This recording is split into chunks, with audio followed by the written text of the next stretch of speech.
Every morning before school, Arav visited the small pond behind his house. It wasn't exactly a picturesque spot. The water was often muddy and tall, messy grass grew all around its edges. But for Arav, it was the quietest, most peaceful place in the world. And it was where he met Milo. Milo was a white duck with a slightly crooked orange beak and one feather that always stuck straight up, no matter how many times Arav gently tried to smooth it down.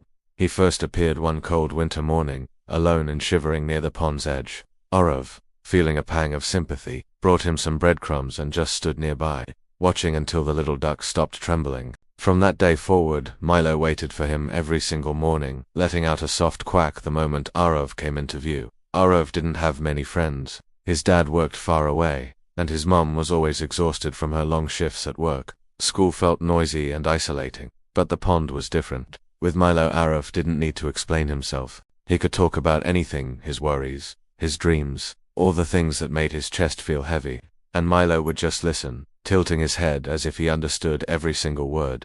As the seasons changed, their bond grew even stronger.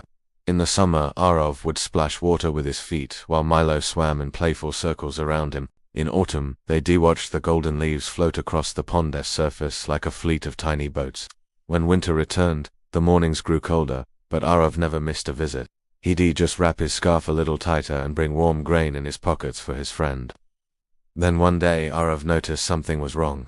Milo wasn't swimming with his usual energy. He moved slowly and stayed close to the edge of the pond. A familiar tightness returned to Arav's chest. He sat beside Milo, gently stroking his feathers. "Don't leave," he whispered, his voice trembling just a little. The next morning, his worst fear came true. Milo didn't come when Arav called. Panic flooded through him. He frantically searched the pond, the tall grass, and even the nearby bushes. Finally, he found him.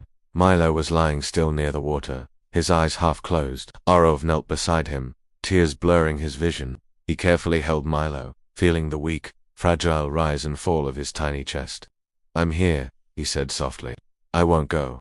Hours passed as Arav stayed right there by his side. When his mother eventually found him, she saw the scene and, without a word, wrapped both of them in her coat. She drove them to a nearby animal shelter. The vet confirmed that Milo was very weak and sick, but there was hope. The days that followed felt endless. Every afternoon, Arav visited the shelter. He'd talk to Milo through the cage, promising him more stories and more mornings by the pond. Slowly but surely, Milo started to get stronger, and the day he finally returned to the pond was one Arav would never forget. He laughed through happy tears as the duck waddled right toward him, quacking loudly, as if scolding him for ever worrying so much. In that moment, Arav understood something profound. Friendship doesn't always need words, and it doesn't always last forever in the way we expect. But the love it gives you stays inside your heart, shaping who you are. And every morning by the pond, with Milo swimming happily nearby, Arav felt a little less alone in the world. Thanks for watching. If this story touched your heart, please give it a like and subscribe for more content just like this. See you next time.